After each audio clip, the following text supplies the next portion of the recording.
warahmatullahi wabarakatuh. Perkenalkan, nama saya Farha Manursyibah Jemain. Sebelum saya masuk ke materi pertama, maka di sini saya akan menjelaskan sedikit tentang judul besar kami, yaitu konsep negara hukum. Apa sih itu negara hukum? Pertama kita bahas dulu pengertian negara hukum. Negara hukum adalah negara yang semua kegiatan pemerintahannya berdasarkan hukum. Jadi pemerintah tidak boleh bertindak sewenang-wenang atau seenaknya, tapi harus sesuai dengan aturan dan hukum negara yang berlaku. Tujuan dari negara hukum adalah untuk menjamin keadilan, kepastian hukum, dan melindungi hak-hak warga negara. Contohnya, kalau ada pejabat yang melanggar hukum, pejabat tersebut harus ditindaklanjutin sesuai dengan hukum juga. Selanjutnya kita masuk ke ciri-ciri negara hukum. Ciri-ciri negara hukum terbagi atas 5. Yang pertama adalah supremasi hukum, artinya hukum menjadi aturan tertinggi dan harus dipatuhi oleh semua orang, tidak peduli apakah mereka itu warga negara, pemerintah, pejabat, atau yang lainnya. Yang kedua adalah persamaan di depan hukum. Semua warga negara punya kedudukan yang sama di hadapan hukum tanpa melihat jabatan dan atau status sosial. Yang ketiga adalah perlindungan hak asasi manusia. Setiap warga negara ataupun negara wajib melindungi hak-hak dasar setiap warga negara. Ciri yang keempat adalah pemisahan atau pembagian kekuasaan. Kekuasaan dibagi supaya tidak terpusat di satu pihak dan tidak disalahgunakan. Dan yang kelima atau yang terakhir, ciri yang terakhir adalah peradilan yang independen. Artinya apa? Pengadilan harus bebas dari tekanan pihak manapun agar bisa memutuskan perkara dengan adil. Jadi kesimpulannya adalah negara hukum itu penting karena bisa menciptakan rasa keadilan, ketertiban, dan rasa aman bagi masyarakat Indonesia. Assalamualaikum warahmatullahi wabarakatuh. Saya Sri Metari Buka. Saya adalah next presenter dari teman saya sebelumnya.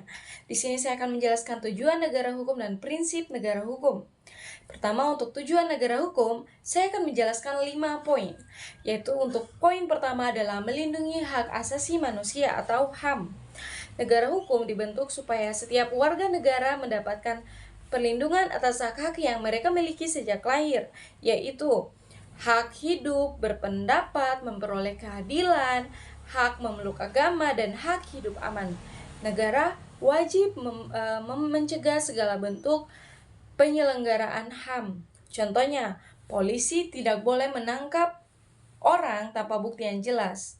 Pemerintah menyediakan layanan kesehatan dasar untuk setiap warga negara, dan warga bebas berpendapat selama tidak melanggar aturan. Yang kedua adalah poin kedua adalah menjamin keadilan untuk seluruh warga negara. Tujuan dari menjamin keadilan untuk seluruh warga negara adalah menciptakan sistem peradilan yang adil, tidak memihak, dan dapat dipercaya.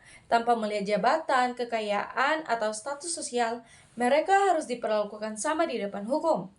Dan keputusan yang dibuat berdasarkan fakta dan aturan, bukan kekuasaan atau kedekatan. Contohnya, hakim menghukum seorang pejabat korupsi harus sama tegasnya seperti ketika ia menghukum warga biasa.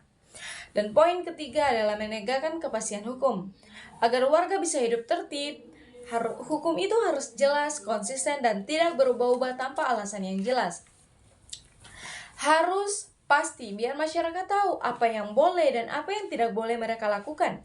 Pemerintah juga tidak boleh bertindak semaunya, harus sesuai hukum yang berlaku. Contoh, aturan lalu lintas yang sama berlaku di setiap daerah di negara Indonesia, sehingga warga yang mempunyai kendaraan wajib tahu apa yang boleh dan tidak boleh dilakukan. Kayak misalnya kita tahu, kalau tidak memakai helm bisa saja kita didenda. Yang keempat adalah mewujudkan ketertiban, keamanan, dan kesejahteraan. Negara hukum bertujuan menciptakan kondisi masyarakat yang tertib dan aman. Karena tanpa keamanan, tentu saja masyarakat tidak bisa beraktivitas dengan aman. Hukum juga membantu mewujudkan kesejahteraan karena aturan yang jelas mendukung perekonomian, pendidikan, dan pembangunan.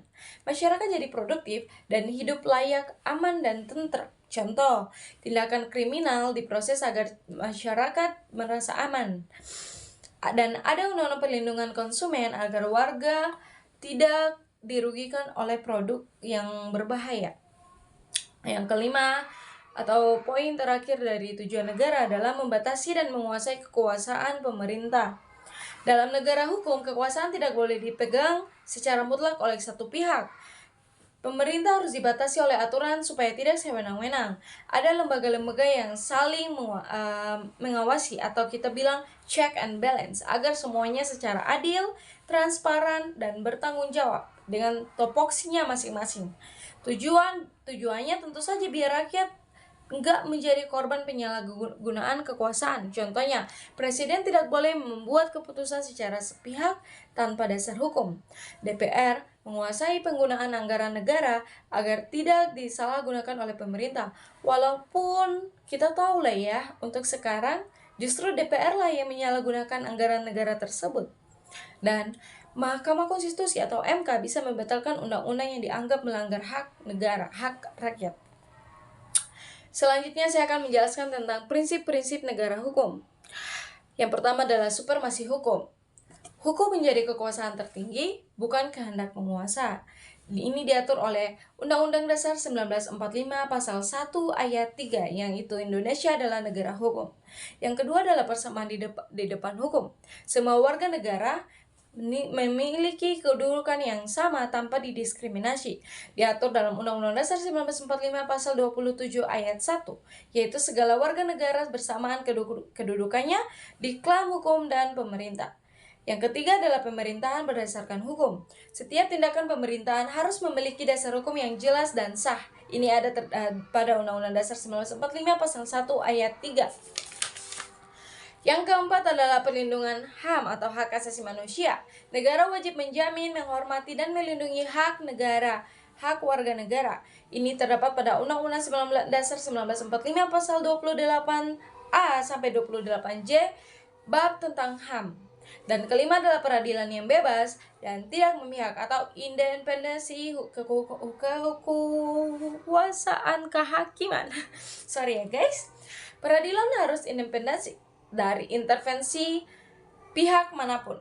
Ini ada pada Undang-Undang Nomor 48 Tahun 2009 tentang kekuasaan kehakiman dan Undang-Undang Dasar 1945 Pasal 27 Ayat 1, yaitu kekuasaan kehakiman merupakan kekuasaan yang merdeka. Keenam, pembagian kekuasaan atau check and balance seperti yang telah saya jelaskan pada poin sebelumnya.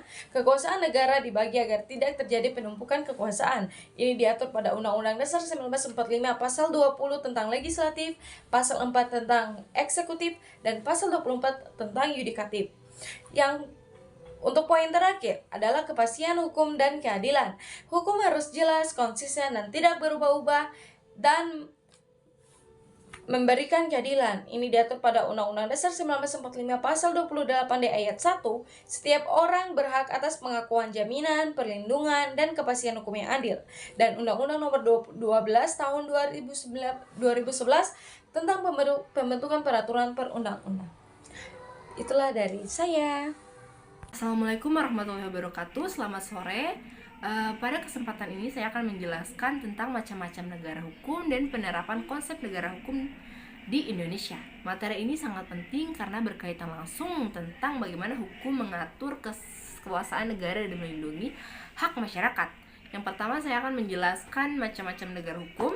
Ada 6 macam-macam negara hukum. Yang pertama, negara hukum formil, material, negara hukum Islamiyah, negara hukum sosialis, negara hukum the law of rule, dan yang terakhir negara hukum Pancasila. Yang pertama, negara hukum formil. Dalam konsep ini, pemerintah terkait secara langsung pada peraturan perundang-undangan.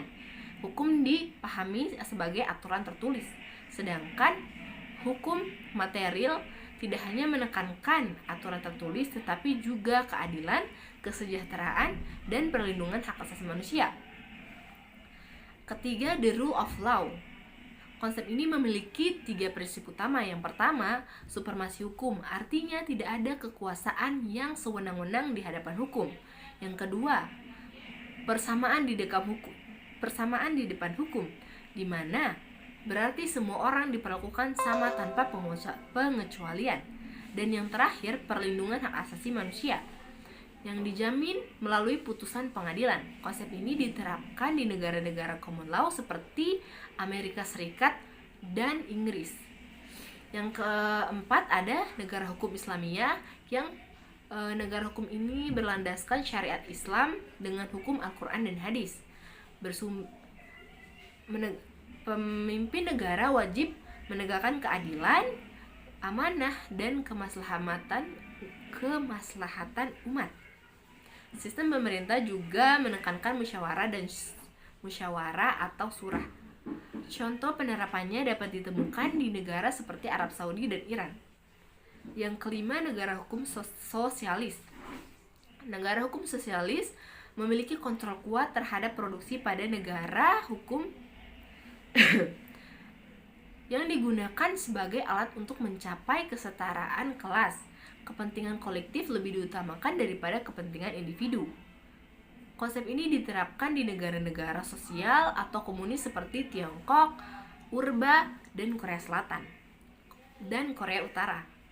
Yang terakhir ada negara hukum Pancasila, yang merupakan konsep khas Indonesia. Negara hukum Indonesia berlandaskan Pancasila, Undang-Undang 1945. Penyelenggaraan kekuasaan negara dibatasi oleh konstitusi serta menjunjung tinggi hak asasi manusia, demokrasi, keadilan sosial, dan musyawarah. Hukum di Indonesia tidak hanya bersifat legal formal, tetapi juga berlandaskan nilai moral dan budaya bangsa. Materi terakhir adalah negara hukum dalam perspektif Indonesia. Seperti yang kita ketahui, secara konstitusional Indonesia disebut sebagai negara hukum dalam pasal 1 ayat 3 UUD 1945, di mana di situ menyatakan bahwa Indonesia adalah negara hukum.